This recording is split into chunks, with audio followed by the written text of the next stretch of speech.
Chapter 13. Elissa Smith. So, is that what happened, and the reason why they are here? Maverick asked, and I bobbed my head. You should have told me at the store instead of leaving me alone. You shouldn't have tailed me. I would have explained things to you when I got home, I scolded him. Are you kidding me? I heard a man's voice. Before I could ask anything, you dashed out without a word. Next, I found you hugging him. Then, boom, you carried 2 pups. What do you expect me to think? He asked me. What is wrong with him? First, he wants me to pretend to be his Luna with no strings attached. Then he gets jealous, and just a few minutes ago we were locking lips together, and his hands were all over me. If it wasn't for Harry that cleared his throat audibly and broke us from the kiss, I don't know what would have happened next. And I swear I would have made a mistake, because neither of us could control the lust and spark that ignited between us. Now, he's trying to pretend that the kiss didn't happen, and he wants to be possessive when I was not fully his and never will be. Mr. Maverick, were you jealous when you saw me and my Gamma together? I threw the question at him, and he almost choked on his saliva. Jealous? Me? How? Why would you say that? He stuttered. If you weren't jealous, you wouldn't have followed me. You would have just taken your ass to the pack, I yelled at him. You are my Luna, and I have to know wherever you are going, he said, walking towards me. That's breaching of contract. Excuse me, Harry interrupted. What? We both asked in unison. I'm sorry to butt in, but the pups are here, and we don't want to teach them how to fight and nag at each other. My apologies, Harry pleaded. We will deal with this when we get back to the pack, Maverick concluded, and turned to Harry. You all can stay at my pack, and you will still be her Gamma, Maverick said, helping me to solve the situation that was weighing me down. Harry and his family thanked Maverick for his kindness towards them. I will protect you as much as I can, and we have to start getting you some clothes. You and your family can't keep wearing the same clothes you were all putting on. My beta will be here shortly to take you to a place to get some decent clothes to wear. Thank you very much, Alpha. I and my family are indeed grateful, Harry thanked him. You're welcome. And you, he pointed at me. We have some unfinished business. We are heading home. He stormed out of the living room, and I waved at Harry and the family, promising them I would come visit them at their new home in the pack house. Maverick Xander. Our drive home was quiet, as both of us had no words to say to each other. I couldn't believe I was jealous because she was with another man. I had to blame it on the mate bond acting on its own, and Axel trying to claim her by all means, and I have to be careful towards her, not to fall completely in love with her. Will that be possible? I have tasted her lips, and right now my body wants her, needs her, and wants to mark her. I shouldn't be denying it any longer, but both of us have agreed not to cross the line. She wasn't ready for another relationship, and I wasn't ready to father a pup that isn't mine. If it wasn't agreed and the contract signed, why did she kiss me? And why couldn't I resist her? But instead, I pulled her closer to me, her breast pressing against my firm chest, and my hands roaming and caressing her body. At that moment, I wanted nothing but to have her in bed and hear her moan my name out while I ran in and out of her. Should I propose another agreement to be my fake Luna with benefits? We can both pleasure ourselves and feed our wolves and our bodies the desires they want. When we got back to the pack, she walked out of the car with a weird smile on her lips, and then I heard her wince in pain. I ran out of the car towards her and was surprised to see 4 of the council members. She had mistakenly bumped into one of them. She quickly took a few steps away from them before apologizing to them. "What brings you here?" I asked them. They have never been to my home before, and I wondered what was so urgent that they came in search of me. We have something important to discuss. Can you tell the young lady to excuse us? I'm sorry, but I can't do that. She stays with me. So, why are you here? I asked again the second time. If that's so, we are here to inform you that the full moon is in 4 days, and Elsa Hardy has been trained and taught how to be a Luna, and what she will do to help please you and help rule the pack with you to a greater glory. One of the council members, who was wearing a black shirt on blue jeans, spoke up, and I laughed. That wouldn't be necessary. I see no reason why you all have to suffer the poor innocent woman to go through that stress and be rejected by me. I have told you that I have refused to accept someone who is not fated to me by the moon goddess to be my mate and Luna, I replied, taking a few steps closer to them. We know, but you have— Let me finish, I ordered him. I have a few questions for you all, and I believe the answers will be yes. Are you all living with your fated mate right now, or were you forced to take a chosen mate by your family members? I asked, and they all went mute for a while, before the chief speaker spoke up. Our cases are different. We don't have the weight of being the alpha on our shoulders. We are just ordinary council members, and not the alpha. You are different. You have Silver Crest as your responsibility, and you must protect and guide them. I have been protecting and building them unfailingly, or have you heard anyone has been killed ever since I took on the role of alpha? I voice out in anger. I have had enough of them trying to decide for me on what's good, bad, right, and wrong. Not this time. You protect them physically, but deep inside of them, you are killing them by not following the rules. You are breaking our most sacred law, the spokesman said, hitting his staff hard on the ground with a loud thud. I am not breaking any rules. I told you all that I will find the mate the moon goddess has destined for me. How long will you keep searching when the full moon is upon us, and he or she is not forthcoming and nowhere to be found? Says who? I asked them. If he or she was meant to be found, then how come you haven't found her and brought her home to us? Asked another of the council members.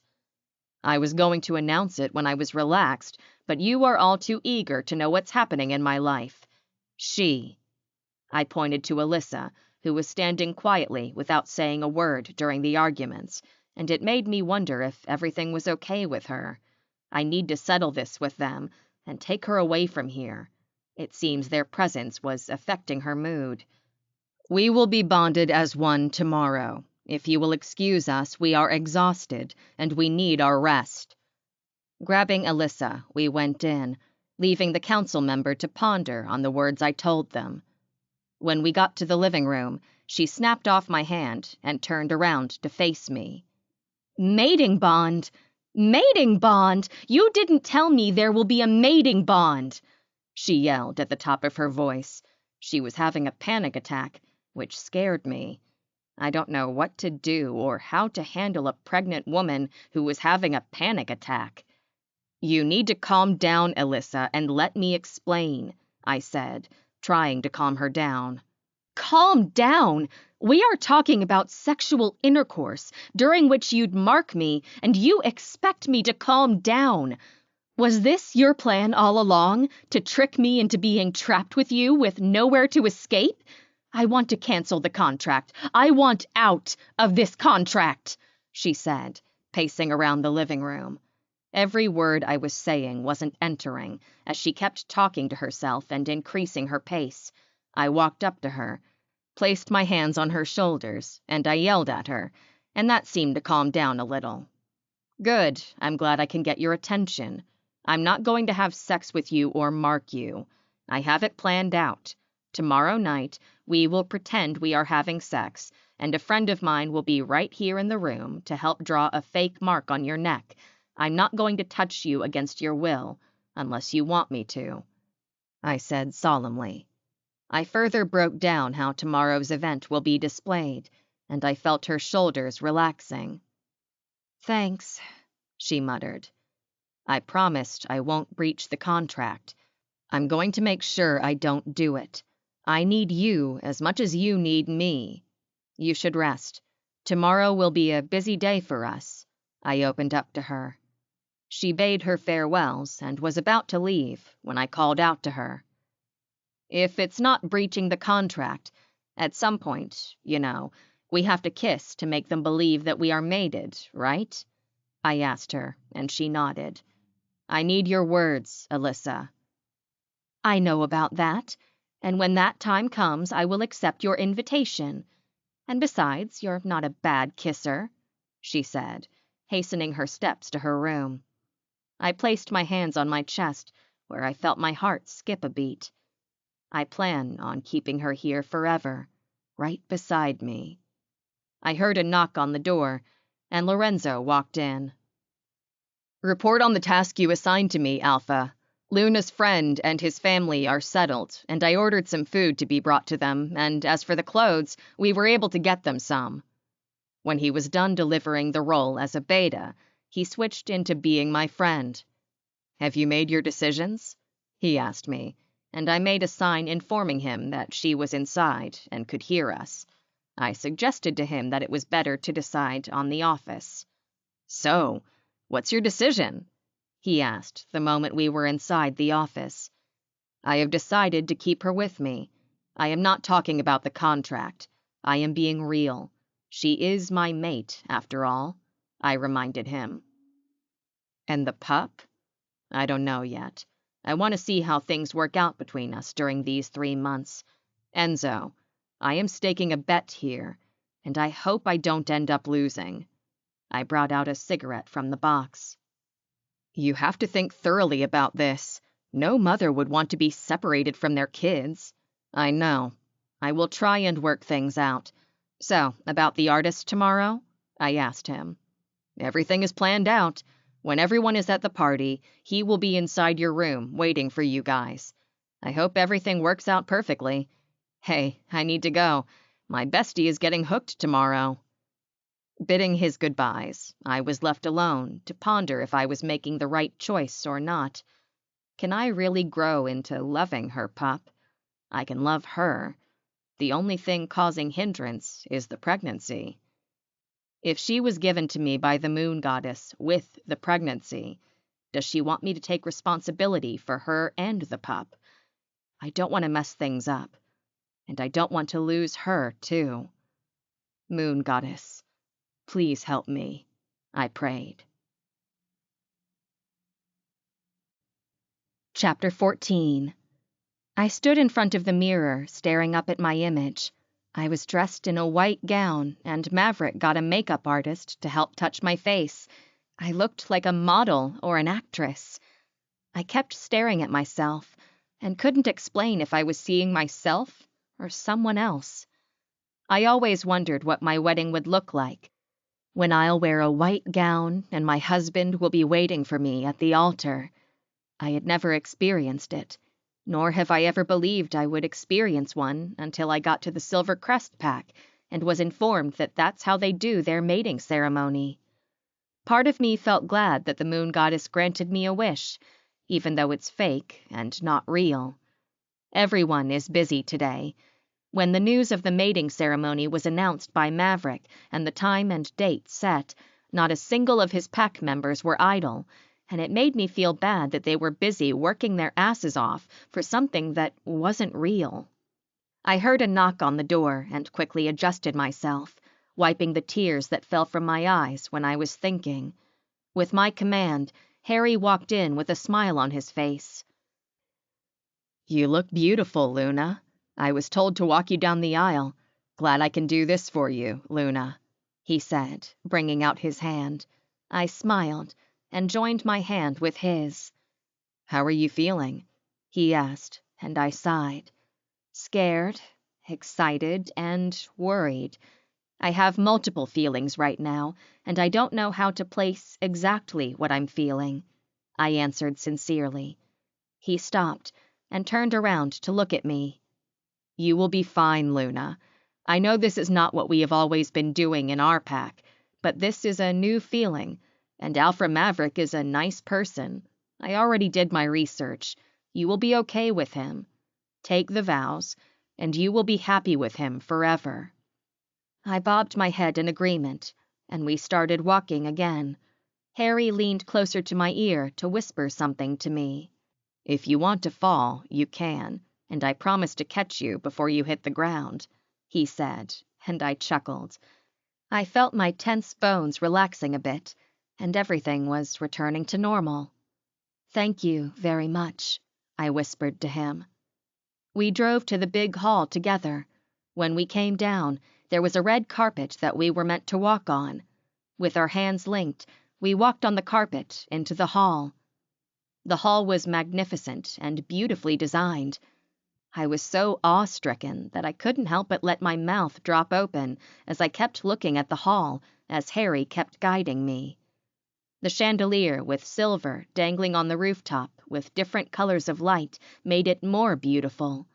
What made everything perfect was because it was designed in a fairy tale ballroom design.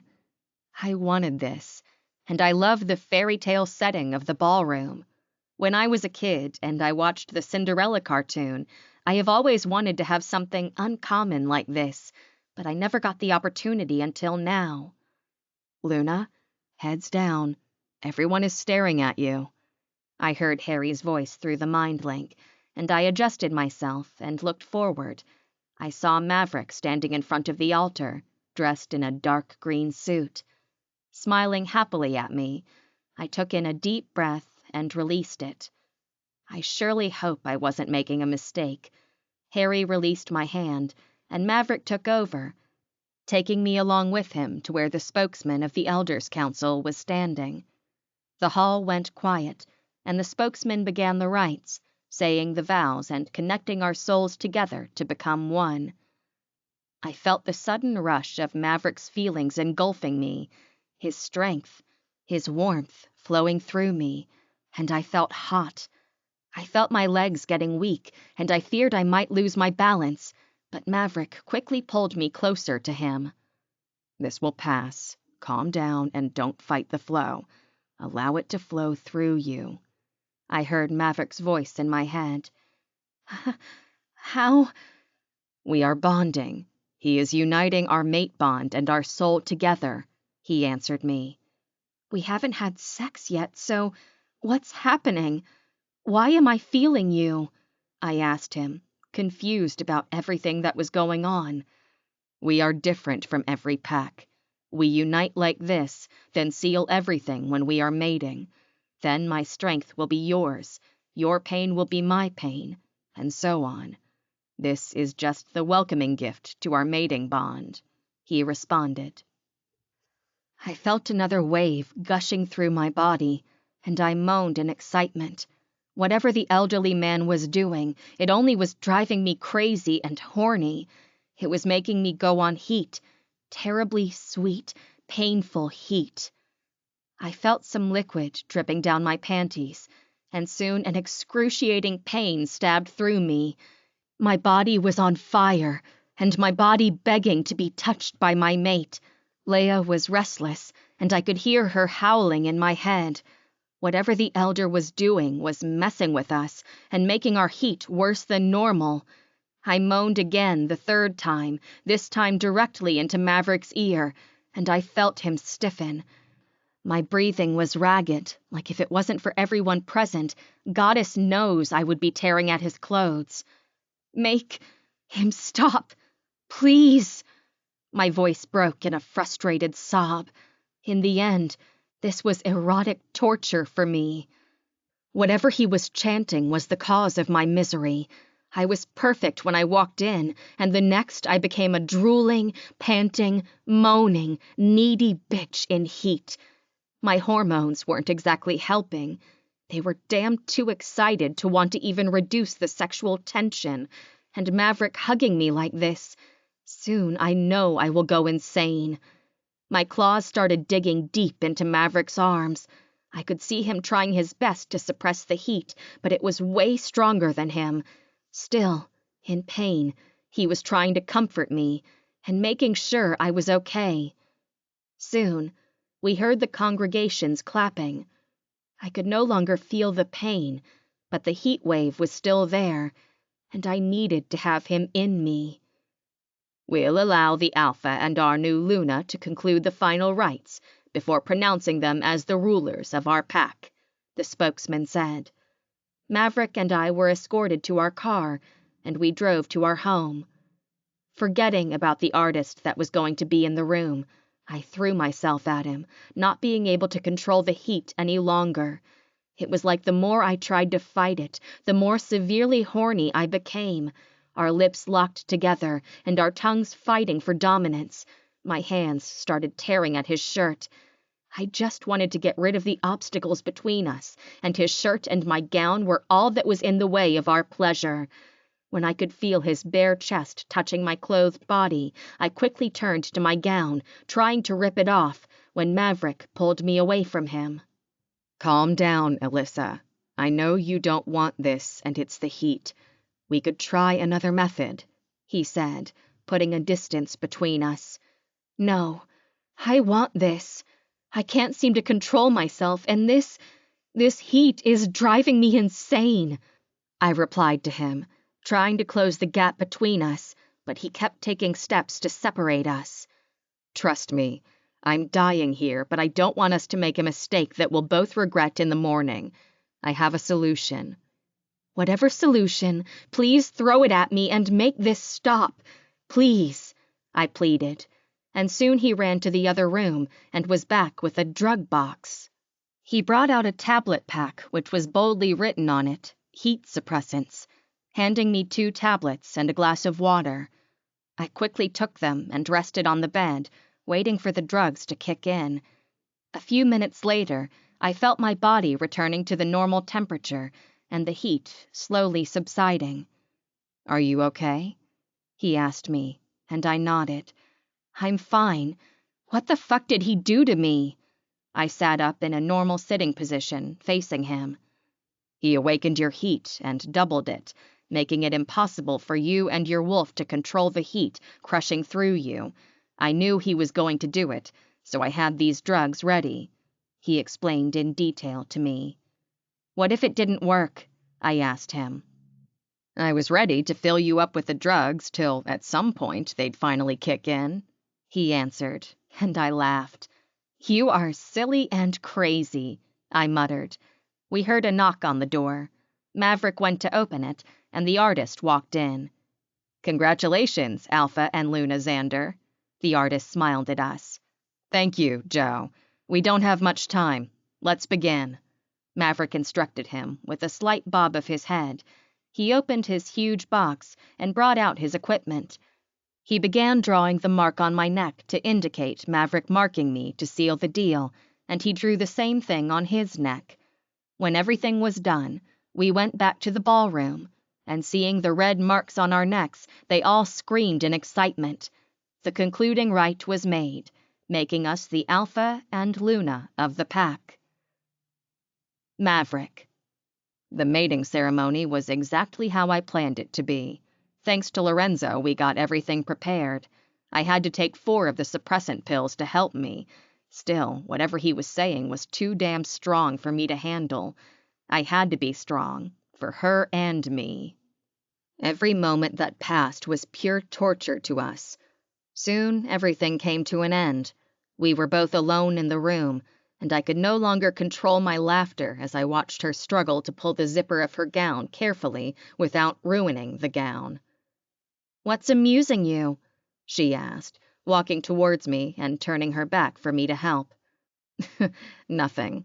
A few hours ago, you were almost ripping the gown to pieces, and now watching you handling the gown with care, it's funny," I giggled. "The gown is expensive, and besides, I wasn't myself, and you know it," she said, raising her eyebrow at me. Yeah, I get it. You were not yourself," I scoffed, and that got me an elbow to my ribs. "I'm going to take my bath," she said, storming towards the bathroom. "Should I come join you?"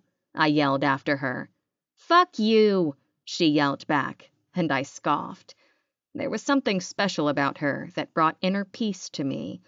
I love her presence, and the bond, though not fully completed, has brought us closer to each other. I heard the bathroom door open, and she came out with a towel on her chest. I stirred as my eyes roamed about her body, and I felt my member harden. I excused myself, rushing to the bathroom. I turned on the shower, poured liquid soap on my hands, and worked myself to pleasure. When I was done, I came out to see her dressed in a pink nightgown. I walked towards the dressing room to get dressed. When I came back, she was standing at her side of the bed. "You haven't slept?" I asked. "No, I was waiting for you to come. I wanted to mark our sleeping position." She drew an imaginary line on the bed. "That's your side of the bed, and this is my side. Is that clear?" I shook my head. "Why would I want to touch you? Besides, I can't control how I sleep at night, and I'm a heavy sleeper who turns around every chance I get. With that imaginary line, it won't do any justice." Due to the mating ceremony, we are meant to be sleeping together in the same room. We have to pretend to the end, even if we're not comfortable with it. "Screw you!" With a loud hiss, she picked up the extra cushions from the bed and began creating a line in the middle. "I guess with this you won't cross the line." She finally climbed into bed and slept. I stood, still staring at her, and slowly my eyes began closing, and I laid still, drifting off. Chapter 15. Third-person POV. The whole pack is in chaos, looking for ways to revive their pack from the starvation that was knocking on the door. With having lost almost everything, this would be bad for them. But Alpha Rhodey chooses to send everyone that could have helped in reviving the pack out in search of Elissa, while he spends most of his time drinking and having fun with the Gamma and Omega's ladies. Elizabeth has refused to come out of her room ever since the first time Rhodey cheated on her with her Gamma's mate, leaving both of them hurt and broken. She thought it was like before, when after so much anger and rage, she would walk up to Rhodey to nag him. That fateful day wasn't the best for Rhodey, especially when he heard his true mate was pregnant with his child, the heir to his pack. Now, because of his foolish lust, he has sent the one who could have taken care of his pack and his home away to dine and wine with a loser like Elizabeth. He didn't wait for Elizabeth to open her mouth before he poured all his frustrations on her, hitting her in so many places and at the same time calling her names. He was so close to strangling her to death. Thanks to the intervention of the elders in the council, Elizabeth got to breathe and see the next day. For the fear of being beaten again, she has locked herself in the room, while planning ways to win back the love Rhodey once had for her. Is this the way Elissa felt when I was having sex with Rhodey? Is this the kind of punishment the moon goddess decides to bestow upon me for being a homewrecker? She asked herself as she stared into space. A knock on the door startled her, bringing her back to reality. She sluggishly got up from the bed to open the door, and an angry Rhodey walked in, with his beta and some Omega with him. "Is this what you do all day? Hiding in this room when you are meant to be giving me pups and money? It's because of you. You seduced me and made me drive my Luna and my pup away. Now you can't even grant me what I want," Rhodey yelled, not caring if his beta and some Omegas were present in the room. "You are drunk, love. Why don't you get yourself cleaned up and come to bed?" Elizabeth beamed a smile at Rhodey, but was replied to with a slap across her face. "I don't want your smile or your affection until my Luna is back, safe and sound with my pup. I will have you in my bed until you get pregnant and make me forget everything about her. You brought all this upon yourself, you slut and friendship betrayer. Now get on the bed," Rhodey yelled. Please don't do this. Please," Elizabeth pleaded, but all pleas fell on deaf ears as Rhodey pushed her on the bed, tore the clothes on her body, and started thrusting into her forcefully. His beta and Omegas were about to leave when he yelled at them not to move an inch. "I want you all to watch as I devour your Luna. This will be her fate until all of you get busy and find me Elissa Smith, so open your eyes and watch the event happening before you." He kept thrusting in and out of the Luna's love spot at a fast pace while she sobbed beneath him. With a groan, he emptied himself into her. When he was done, he stood up and put his trousers back on, signaling everyone to follow, leaving Elizabeth in her sobbing state. Elizabeth POV. I waited for him to leave the room before crawling to the door to lock it. I made a mistake by not asking who it was. This has been happening ever since he found out that Elissa is carrying his pup in her womb. I have become his sex toy, and when he wants to see me get punished, he would sleep with an Omega in what used to be our matrimony bed, just to hear me growl and howl in pain. My pain was the only thing that gives him joy and satisfaction, but today seems to be the worst day of my life. He slapped and raped me in the presence of the Omegas. I can't keep living here. Are these what Elissa endured when she was with him? Now I understand why she didn't flinch when she rejected him. I have to leave this pack if I want to survive. Alox, my wolf, was growing weak daily by the sudden abuse of our mate. His constant cheating was killing us slowly, so much that we couldn't handle the pain anymore. I brought out my luggage and started folding my clothes into it. When I had succeeded in packing everything I will be needing, I placed the luggage under my bed and laid on my bed till night when everyone was asleep. As usual, Rhodey would be out from 10 p.m. to midnight, the perfect time to escape this hellhole that I have brought myself into. When it was time, my alarm clock jolted me up from my sleep, and I quickly picked the luggage up and quietly opened the door, hoping I wouldn't wake anybody up. I walked as quietly as I could to the living room. It was dark, and I couldn't afford to switch on the light and get myself exposed, so I had to rely on Alox's night vision to be able to see through the darkness. When I finally found myself at the door, I clicked the door key and slowly opened it. Just then, someone turned on the light switch, and I froze. I've been caught, but by who? "Going somewhere, Elizabeth?" came the angry voice of Rhodey, who stood up and was walking towards me. Fear and shock glued me to my standing position, unable to move my legs. No, I stammered, unable to answer him. "Were you planning on leaving the pack without doing your duties?" he yelled, his tone sending cold shivers down my spine. "No, I wasn't running. I just wanted to take a break from all this. I just wanted to visit my parents and to heal." I managed to find my voice. "I see. A Luna abandoning her position and her mate to go relax and then leave me to who?" "You do not want me. You have those whores to help you with your needs. Please, Rhodey, you have humiliated me enough. Can't I just leave for a few days, please?" He laughed. "Leave without giving me an air? After driving the one I love away? You must be joking." He held me by my hand and forcefully pushed me to the chair, calling for his beta. "Jemiah!" His beta, who is always on guard whenever he calls, was already inside the apartment. "Yes, Alpha." He bowed. "Take her to the place I built specially for her and lock the door. No one, I repeat, no one, is allowed to see her or bring any food for her," he instructed him, staring at me with his deadly eyes. "It's because I'm expecting something from you. I won't make the punishment to be too lengthy. 5 days of being starved will be okay for you. If it were someone else, they would be dead by now," he smirked. "Rhodey, please, don't do this to me, please. I will die without food and water, please."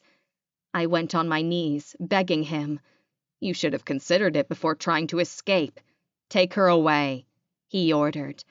I was dragged out of our home by Jemiah. I screamed and begged him, but as always, he didn't care. I was taken to what used to be a mini warehouse that was converted into a house cell. I watched as Jemiah brought out a glove from his pocket and wore it. A thought crossed my mind to run, but how would I outrun a well-trained beta? Now I regret not going for the Luna training. Jemiah pushed me inside the warehouse and locked the door behind him. I ran to the door and held it. I screamed out in pain when I saw the red burn mark it left on my hand. Be careful, Luna. The door is made of silver laced with wolfsbane. You don't want to get hurt. Oh, not just the door. Every window is made with silver laced with wolfbane, too. No way to escape, he said, and walked away. I crumbled on the ground as I listened to his footsteps fading away. What have I gotten myself into? I cried out in a loud voice for anybody to help me, but it's obvious no one would come to my aid for fear of being punished by Rhodey. Moon Goddess, please help me out this time. I promise to change and turn a new leaf. Make me get pregnant or help me escape this hellhole. I prayed silently as I watched my hands slowly heal from the burn earlier on. Rhodey POV. Alpha, she's in the house already, Jemiah said, after carrying out my instructions and coming back to report to me. Did you warn her about the silver and the wolfbane? I asked him. Yes, Alpha. Good. You can send food to her tomorrow night. Let her starve for the whole day. I walked over to the fridge to get a can of beer. This night has been stressful. The weight of the pack is on my shoulders alone, with no one to help me. I have lost many businesses, and I know I was about to lose more. No matter how hard I tried, I couldn't get myself to balance everything, and it made me feel like I was at a loss. I should have learned everything when Elissa was around. I should have been beside her when she was managing everything. If I had learned it all, things would have been perfect. How close are you to finding Elissa? I asked Jemiah. Not close, Alpha. It seems like she disappeared from this world. Like, dead? I asked him. I knew it could never be death. Elissa is too smart and independent to ever think of dying without achieving anything, especially not with a life growing inside her. No, Alpha. If she were dead, we would know. They are still on the lookout for her. We got eyes and ears everywhere. When she moves, we will be notified. Good. I'm counting on you. And don't fail me. Make sure you keep your eyes on your Luna and don't allow her to do something stupid to herself. You can leave, I ordered. Taking a bow, he walked out of the room. I needed to get myself wasted to avoid thinking of the things that were weighing me down. Bringing out my phone, I called the only person I know who has lots of drinks with wolfbane in his house. Grabbing my car key from the shelves, I left the house, hoping that soon everything would return back to normal. Chapter 16. Maverick. I woke up to a feeling of warm air on my neck and someone's hand wrapped around my waist. I blinked, hoping it was a dream, but the soft moan of a lady's voice jolted me up from my sleep. I hope I haven't done it again. I hope Axel hasn't taken charge of my body last night and had his way with Elissa. If that's the case, I won't be able to forgive myself or look into her eyes again. Saying a little prayer to the moon goddess, I turned to her and heaved a sigh of relief when I saw she was still dressed in her pink gown. Thanks, Axel, for not doing something we'll both regret, I said through our mind link. Have a little faith in me, will you? He scoffed. I'm not going to ruin our only chance of getting close to our mate, no matter how hard it is. I'll try my best to resist the urge and temptation to mate her without her consent. She stirred again, and I lifted my head to take a glimpse of her when our eyes met, and I smiled. Good morning, I greeted her with a smirk on my face. I had a terrifying dream, and you were fast asleep, so... Don't just ask why I was holding you or invading your space, she muttered. I wasn't going to say anything or ask you anything. Are you feeling guilty that you were the one that broke the rules instead of me? I asked, giggling. You were going to. That smirk on your face says it all. Fine, I broke the rules. Punish me then. She surrendered.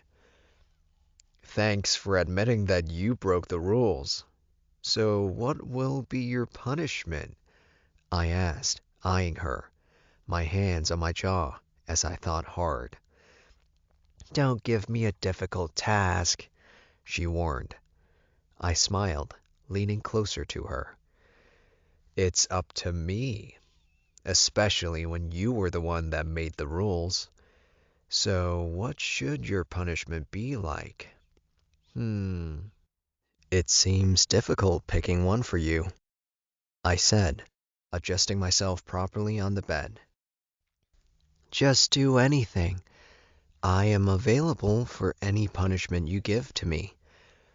Be careful what you ask for in a punishment. I might really go for it. Just punish me already. I'm here, and I'm not running. She pouted her lips, and that was a mistake on her part. It awakened the sleeping monster in me, making me aroused, and my member hardened. I was on top of her in no time. I told you to be careful with what you say, I whispered close to her ear, and I heard her gulping her saliva down her throat. This wasn't what I meant when I said punish me, she stammered. Too late, I said, claiming her lips with mine. I had my tongue slowly moving in her mouth, twirling every corner of it, making her moan in my mouth. I deepened the kiss, with my tongue fighting hers to get control while sucking hers. I broke the kiss and stared deeply into her eyes. She had this longing in them that was enticing and drawing me closer to her, making me lose my sanity. Made her already, I heard Axel's voice in my head, and that was like my go-ahead to continue what I had started. I read from a book when I was checking about how to please your mate without having sex with them, and by doing those things listed, the mate would be the one to beg you to make love with them, and this was the perfect time to use it. The first step was around her eyes, the erogenous zone, the area around your peepers. I leaned forward, using my hands to close her eyelids. Just feel, I whispered to her, as I gently stroked her brows, then her face, and gently placed kisses on her lids. Each stroke of my hands on her face extracted some soft moans from her, and I moved down a little to her ear. I began nibbling on her earlobes, licking behind her ear, and blowing gently on her ear, telling her what sexy and wild things I would do to her and how crazy I will make her feel, to the point that my name will be the only thing she will moan out from her mouth. Please, stop. Don't stop, she moaned out as she wiggled underneath me. I'm not planning to, I informed her. Even if you beg me to stop, I won't. The next step was the collarbone. I ran my fingers all over the fake bonding mark, at the same time using my tongue along the underside of them. I used my tongue to circle the neck region, slowly sucking on them. Unable to bear the pleasure anymore, she placed both her hands on my face and pulled me up, claiming my lips again in a calm way. I deepened the kiss a little more. This time, I used my tongue in fracking her mouth and slowed it down a little by biting her lower lips softly. I had so many thoughts in my head, like if I should go down memory lane, would I be welcome or be kicked out? I was already too deep to slow down. Why not try and see if my invitation would be accepted? I looked into her eyes. The second time, her lips swollen by her kiss, which made it even more attractive. I pulled off the shirt I was wearing and lifted her up a little to remove her nightgown, which was on all the way. Getting rid of it, I lay her back on the bed, cupping her boobs in my hands, slowly massaging it just as the book instructed, using my thumb to play with the nipples as she moans out in pleasure. Her moans were my clue to go deep. Licking my lips, I place her hardened nipples in my mouth, sucking on them slowly at first, using my tongue to form a circle around it, nibbling at it and hitting it softly, my free hand slowly sliding its waist down her panties. I was this close to pure heaven when a knock on the door ruined the mood. "Who's that?" I barked. "Alpha, it is I, your beta, Lorenzo," he called out. I hissed, standing up, and Elissa quickly grabbed the covers to cover her body. "This better be good, or else I'll kill you," I muttered, walking towards the door. "Yes," I replied nonchalantly. "Sorry for the disturbance. An invitation letter from Alpha Cox of the Moon Crescent Park." He handed the letter to me. "You should have delivered this later." "His messenger said it was an urgent invitation to be delivered to you immediately," he answered, tearing the envelope open. I read through it, and it was indeed an important one. He was going to hand over the throne to his first pup, Alexander, to be the next ruler of the Moon Crescent Pack. "You should go get ready. We leave in an hour," I ordered, shutting the door. "I'm sorry, Elissa, but we have to leave," I said apologetically. "I heard the message, and Maverick, should we just say this was a mistake that shouldn't have happened? I'm sorry for tempting you and crossing you." She threw the bomb at me, walking into the bathroom. She left me confused about everything. Did I do something wrong, or made a mistake that I shouldn't have? I thought we were both enjoying the moment together, so why is she apologizing to me? I took my things to the other room to get cleaned up. I dressed up in a tuxedo. When I got to the room, she was dressed in a long dress that had a slit from her thigh down to the length of the dress. She just finished applying her makeup on her face and beamed a smile at me. "Did I do anything wrong?" I asked her, unable to resist the torture and pressure she was putting me through. "No, you didn't. I did. This wasn't part of the plan, or the contract, or the rules. We shouldn't be doing this," she admonished, walking up to me, and we were standing a few inches from each other. "Rules are meant to be broken. We could—" "Not this kind of rule. You don't want to father a pup that isn't yours, and I don't want a mate. You should be concentrating on the mate you want to find to rule your pack, and not waste it on me. I'm a lost cause, a lone wolf that loves being alone. I don't want a mate. So let's not jeopardize the contract, else neither of us will benefit anything from it." She isn't the type that hides her emotions, and she saying this means she meant it, and it hurts hearing this from her. I don't want another but her. Since she arrived at the pack, everything has changed. She brought laughter and a smile to everyone, and she introduced love to us, stretching her hands towards those who needed it, helping me out in my work and lifting some stress off my shoulders, joining me in training because she felt she would become weak if she doesn't do it. What more can Luna bring to me that she wasn't doing for me and my people?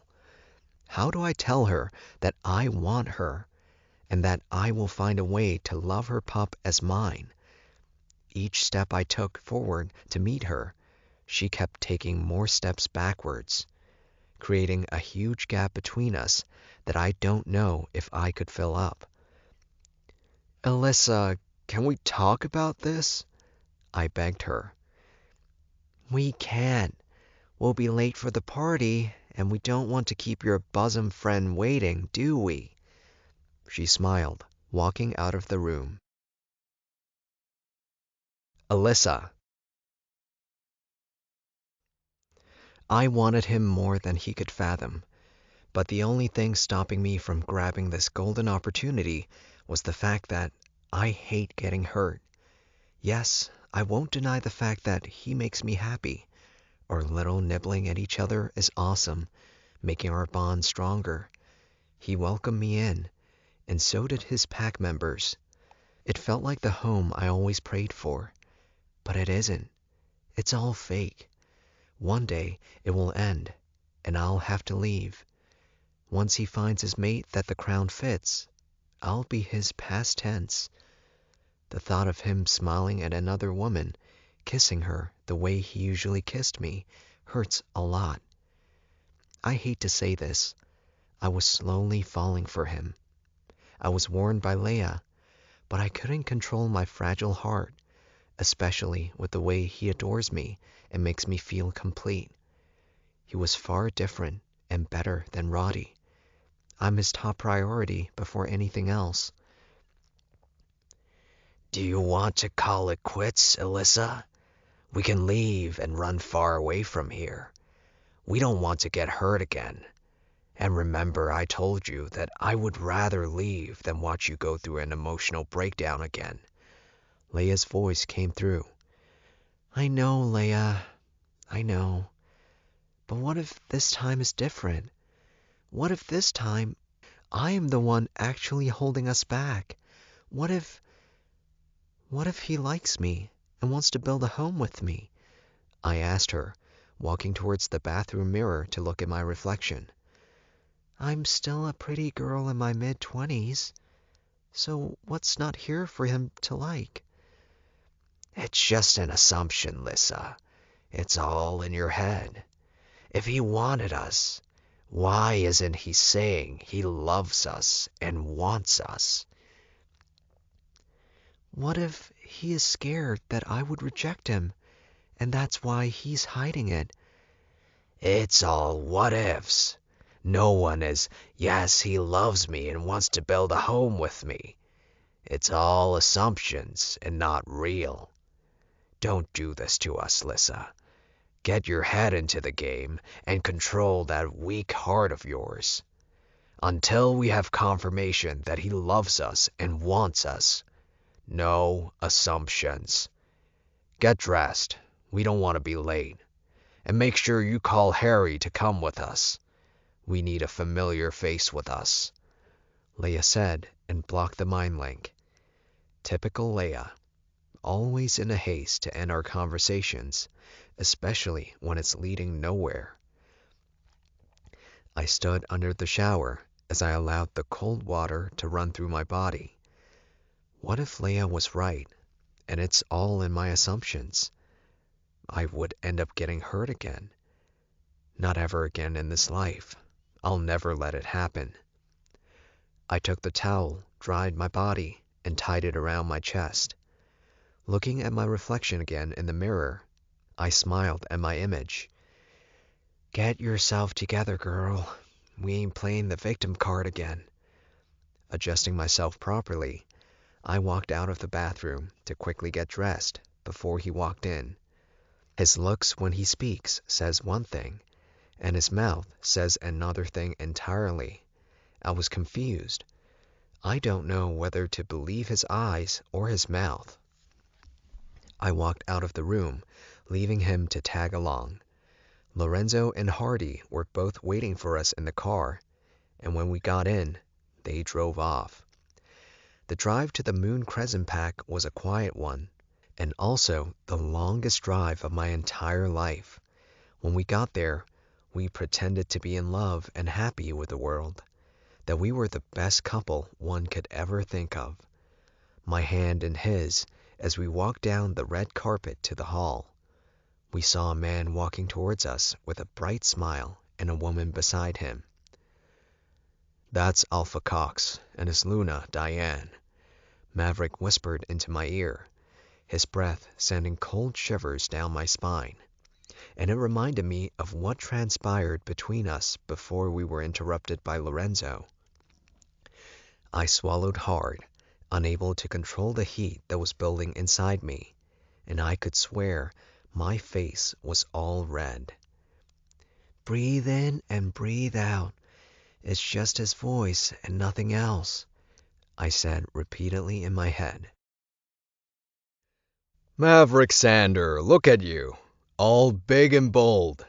I'm glad you can make it, even with the late invitation, Alpha Cox said, drawing Maverick close for a hug. I can never reject a friend's invitation. Nice to see you, bro. Maverick patted his back. When they were done with their hugs and side talks, Maverick held my hand. This is Elissa, my mate, chosen by the moon goddess for me. He proudly introduced me, and I smiled, showing courtesy now to Alpha Cox. You finally found her. I'm so proud of you. And you got yourself a great-looking fine one at that. He winked at Maverick and turned to me. It's a pleasure to finally meet you, Luna Elissa Xander. I almost choked when he used Maverick's last name to end my name. That was the first time I was called that, and it sounded weird to me. It's a pleasure to meet you, Alpha Cox. I smiled at him, accepting his handshake. You got yourself a shy yet challenging one. Come on, the party has started. He held Maverick's hand, pulling him away from me. Let the boys be boys. I'm Luna Diane. Thanks for coming on short notice. She smiled politely. It's my pleasure. My mate's friends are my friends too. Besides, it's good to leave the pack house once in a while to have fun. Putting work, ruling, and pack duties aside. I cracked a joke, and she laughed. That's true. Come in. The party is inside. She pulled me inside. Harry, you and Lorenzo should go have fun. I will call on you both when it's time to go home. Remember to have fun. I mind-linked both of them and waved them farewell. I was inside the building with Luna Diane. She was introducing me to her female friends. And then I caught a glimpse of Maverick with a lady. The lady was dressed nicely, and she was glittering. To be honest, the lady looked more beautiful than me. They were both having fun, and their hands were locked. I haven't seen him smile at anyone like that apart from me. Is that the lady he wants to replace me with? Replace me? Those words sounded wrong to me. I don't want to be replaced by her or another woman. I want him. He's mine and mine alone. I clenched my hands in a fist. I haven't felt this kind of rage before towards anyone or anything. Not even when Roddy was screwing my best friend. So why now? Why was I feeling this way towards an innocent girl that probably doesn't know I was here? Let's go there and introduce ourselves as his Luna. But it seems my body wasn't obeying me. Nothing seems to be agreeing with me. This is our agreement. He has to find someone to take as his Luna. So why am I jealous of him laughing and smiling with a lady that I don't even know her name? Jealous! I was jealous of him having another. Does this mean I am in love with Maverick Xander? No, that can't be. I can never be in love with him. It was just an assumption. There you are. I have been searching for you. Luna Diane's voice jolted me out of my thoughts. Oh, I see. They finally met and are bonding well. They? I don't understand. Who is she? I asked her. That's Elsa Hardy, the late Beta's daughter. She was the one who was meant to be Luna before he found you.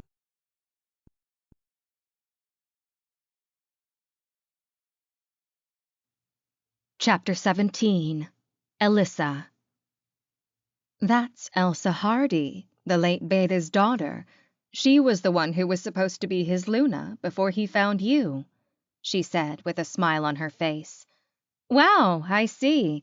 You seem so excited about it that I feel like I'm the third wheel in their bond, I said sarcastically. It sounded like a warning that I wasn't happy with the way that she was all smiling and joyful about my pretend mate being with someone else. Wow, I'm sorry. It's not like that. It's just that they had something going on then that didn't end well between them.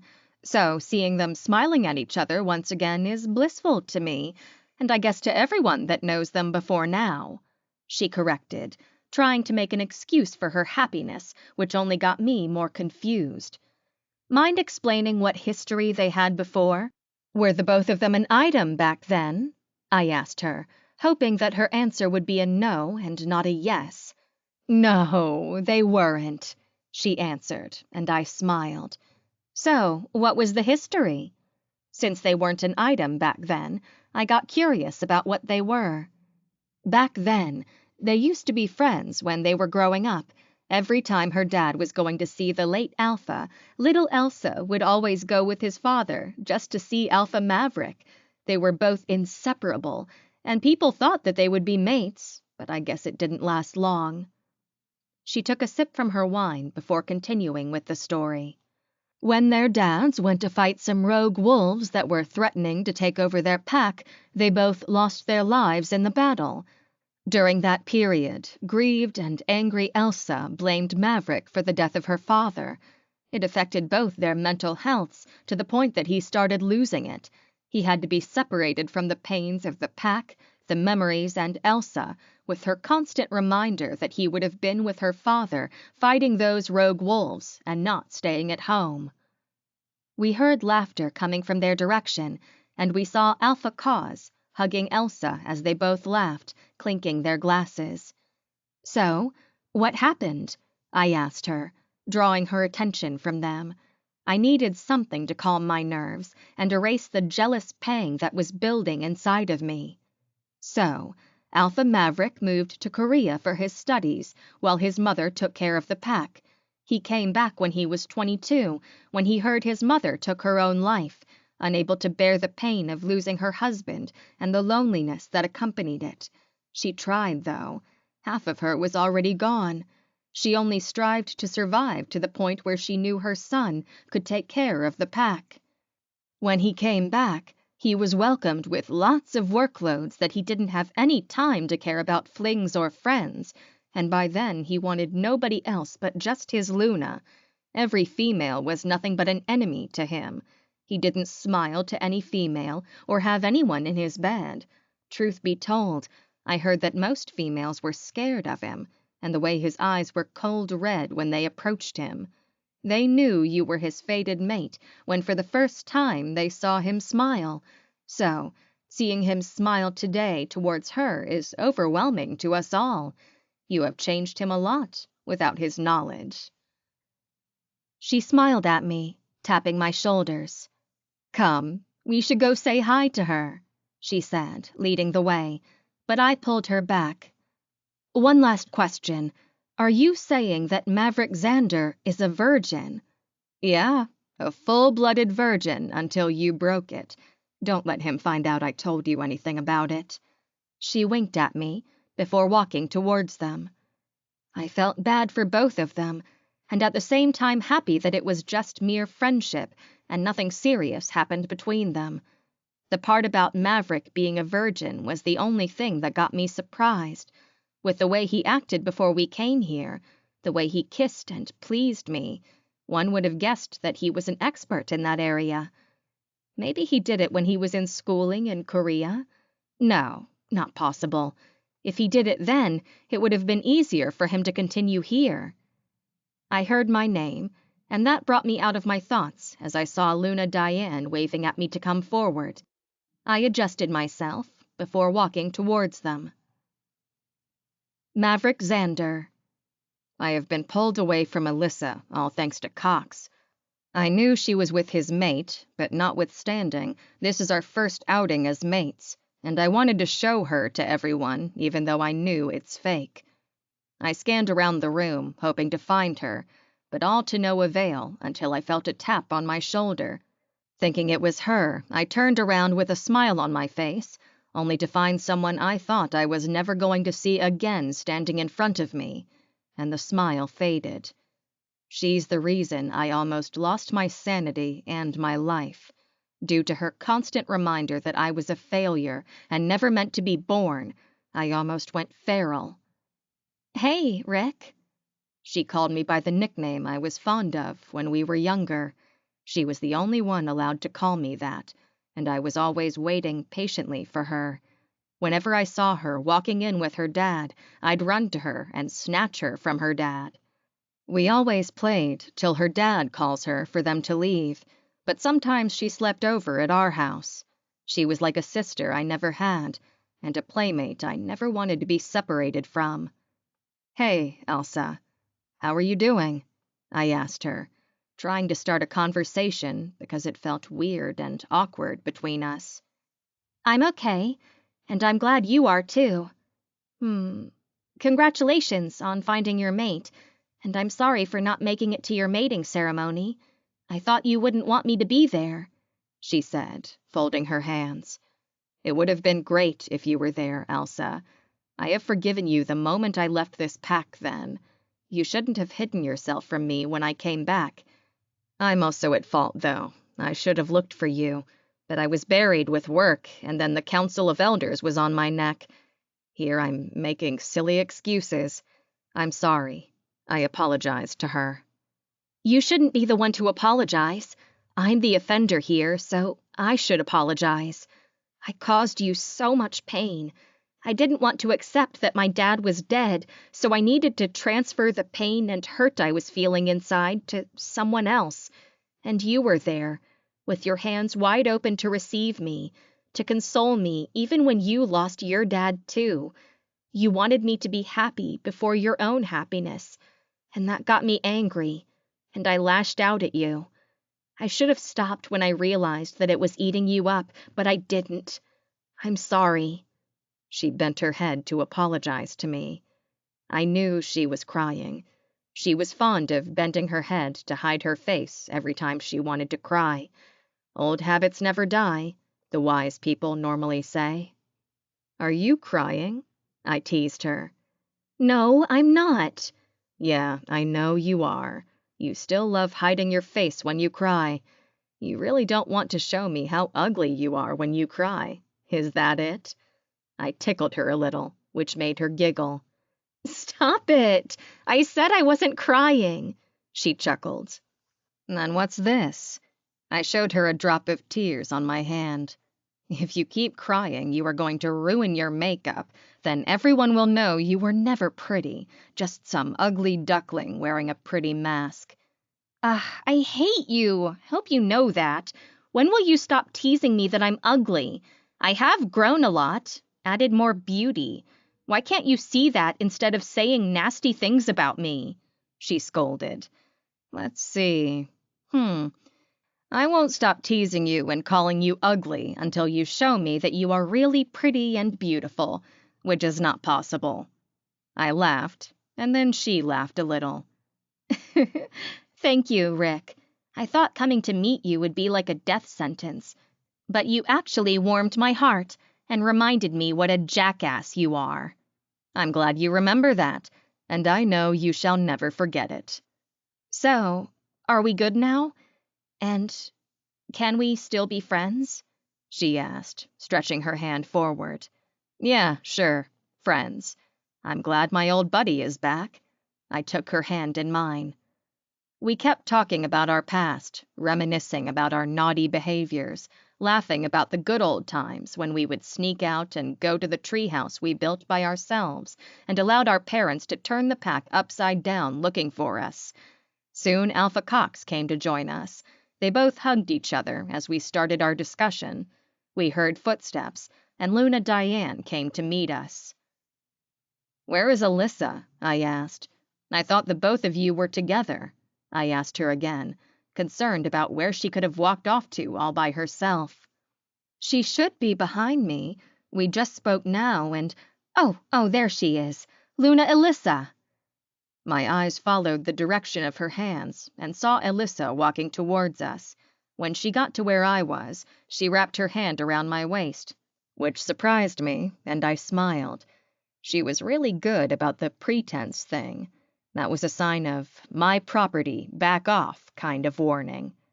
Elissa, let me introduce you to my childhood friend, Elsa Hardy. Nice to meet you, Elsa. She stretched her hands forward. Nice to meet you too, Luna. I'm deeply sorry for not coming to the ceremony. I hope we can be good friends, Elsa asked. Yeah, sure. My mate's friend is also my friend, Elissa answered, and we all laughed. Okay, fam, let's celebrate and have fun, Alpha Cox said. The ceremony began, and Alpha Cox's son had been crowned the next Alpha, and his mate the next Luna of the Moon Crescent Pack. Everyone was excited. We made merry until it was midnight, when the guests started to leave one after the other, bidding them farewell as they left. Alpha Cox refused to let us go. He took us to his living room, where alcoholic drinks laced with wolfbane were brought to us. The after-party lasted till 4 a.m., and Lorenzo drove us home. Elissa was completely drunk, thanks to me drinking alcohol. I didn't know drinking the alcohol will affect her like that. I had to stop drinking, but right now I'm scared of what might happen to her. I watched as she laughed, and was also murmuring words I couldn't understand. I laid her on the bed, and quickly called the pack doctor because I was concerned about the pregnancy. I was the one who took her to the party. I shouldn't have drunk the alcohol if I knew it would affect her. I wouldn't have thirsted for it, and if anything happens to the pup, she would hate me, which I wasn't ready for. After telling him everything, the pack doctor said she would be fine, and this warm feeling engulfed me that it was okay. Removing her shoes and placing her head on the cushion, her eyes threw open, and she smiled at me. You are handsome. You know that, right? Every girl will be drooling for you, but I'm glad you're mine, she muttered. Thank you, but I doubt I'm yours. You would never accept me. No. She shook her head. You're mine, and I love you, she said, and passed out. I stood still, staring at her. Did she just say she loves me, or was it the alcohol talking? What am I going to do if she does really love me? Would it work between us, or would I make a mistake that would hurt us forever? I hope in the morning she would remember this, so we could talk about it. I want this to work, but I can't do it alone. We need to make it work together if there is going to be an us. And as for the pup, I have no choice but to find a place in my heart to accept it. If not, I would lose the one that makes me happy.